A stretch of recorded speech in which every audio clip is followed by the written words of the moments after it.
guys, it's me Nur and welcome back to my YouTube channel. Hari ini kita bakal ngobrolin tentang satu hal yang kelihatannya sepele, tapi dampaknya besar banget dalam hidup, yaitu punya support system.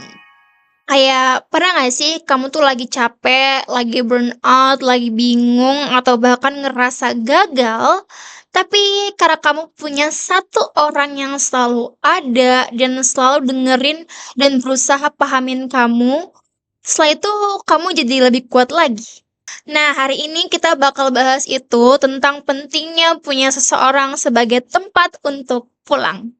Kalau kita dengar kata support system, mungkin yang kebayang pertama itu, oh, berarti teman dekat atau keluarga.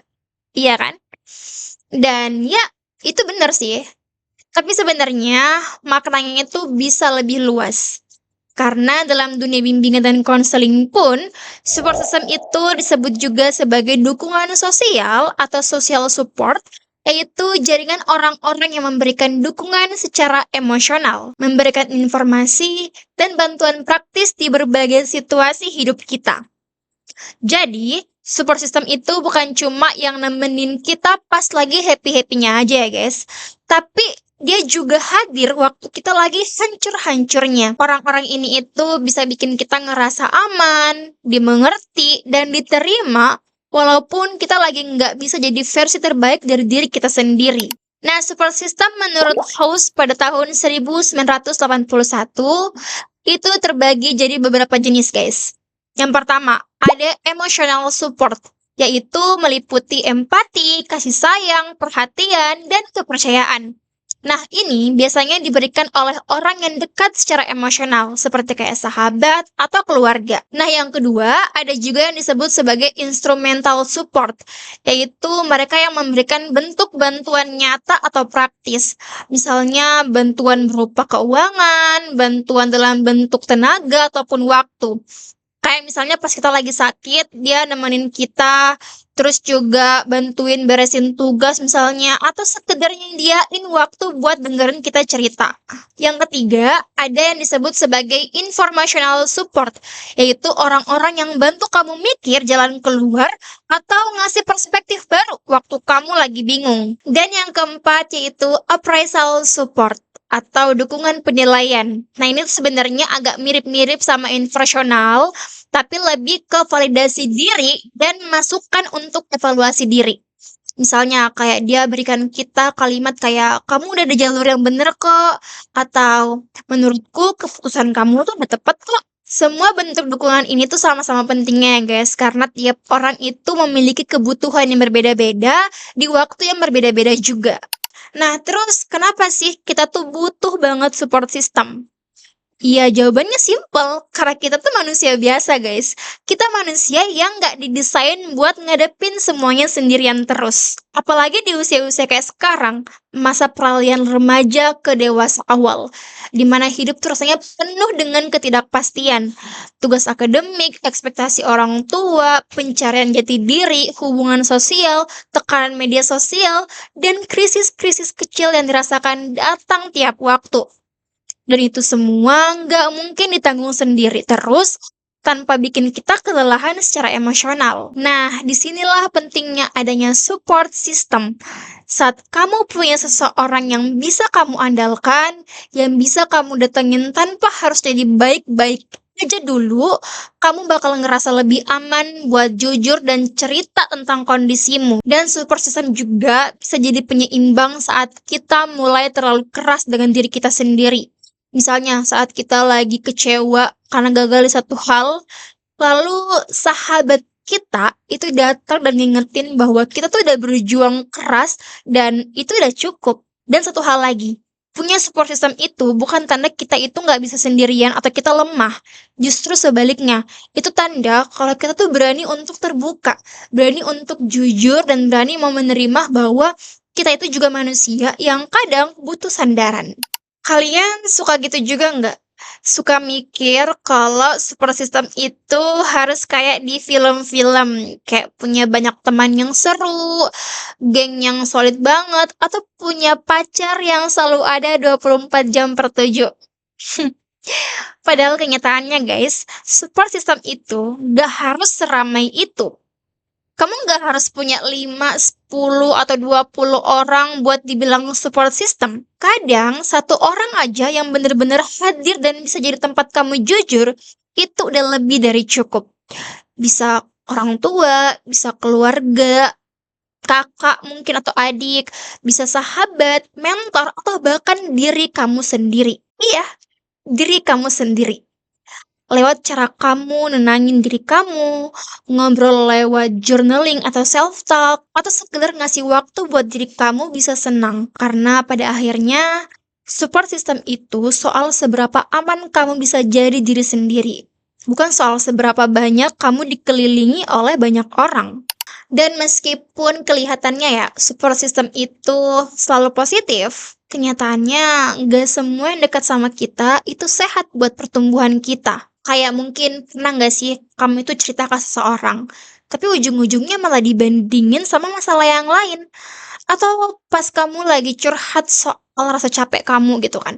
Tapi dibales yang kayak, ya ampun gitu doang, aku malah lebih parah.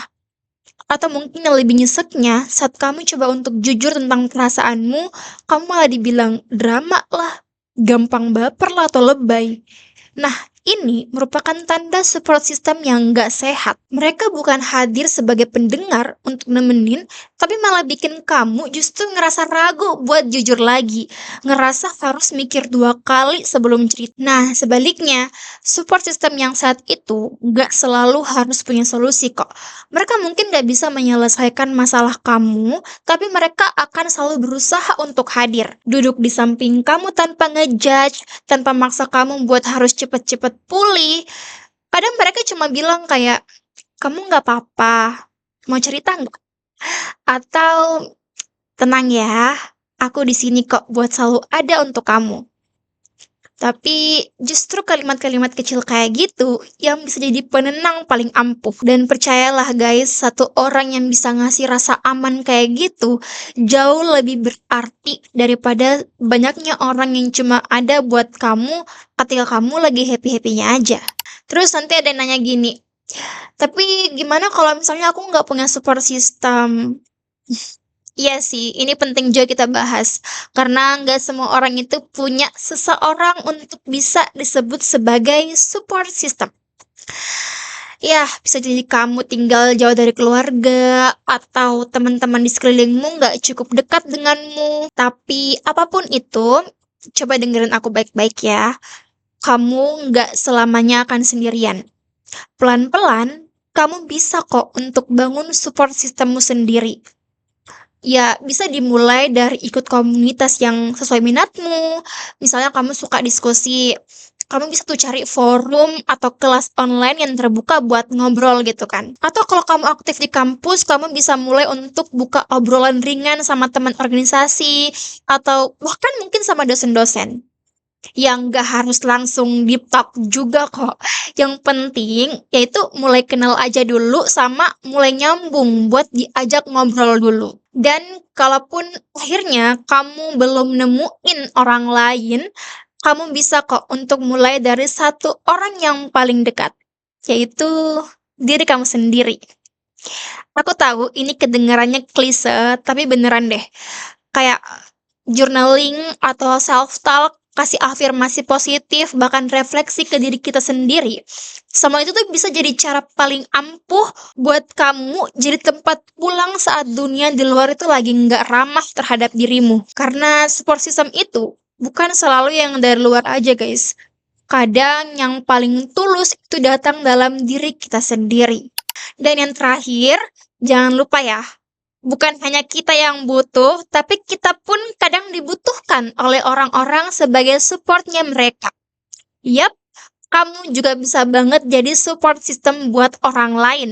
Kamu nggak perlu jadi orang yang udah sepenuhnya baik-baik aja buat bisa jadi support system. Nggak perlu juga punya jawaban ataupun solusi atas setiap masalah. Kadang yang orang lain butuhkan itu tuh cuma satu hal guys, yaitu kehadiran. Ya, kamu cukup tanya, misalnya kayak, "Kamu lagi nggak baik-baik aja ya? Mau cerita nggak? Aku di sini bisa kok jadi pendengar kamu."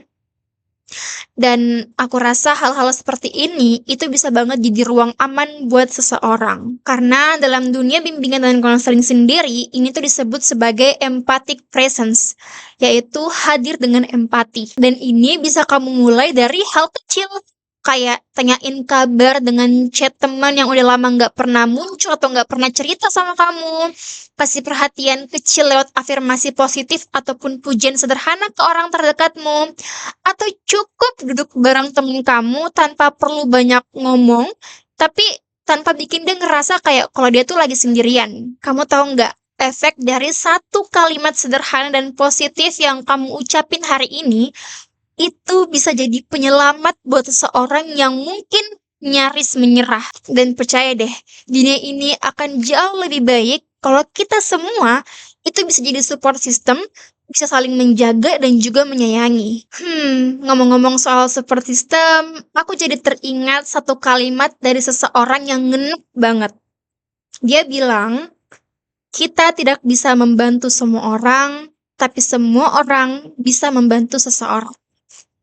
Jadi, meski nggak bisa bantu banyak, kita tetap bisa saling jadi tempat pulang, tempat aman, dan menjadi rumah buat siapa saja yang membutuhkan. Oke guys, sekian video untuk kali ini. Jangan lupa untuk subscribe, like, dan komen. Kalau teman-teman punya hal yang ingin dibahas di video selanjutnya, atau ingin diceritain, boleh banget juga untuk tulis di kolom komentar, atau DM aku di Instagram di @naruems. Oke? Sampai jumpa di video selanjutnya. Bye!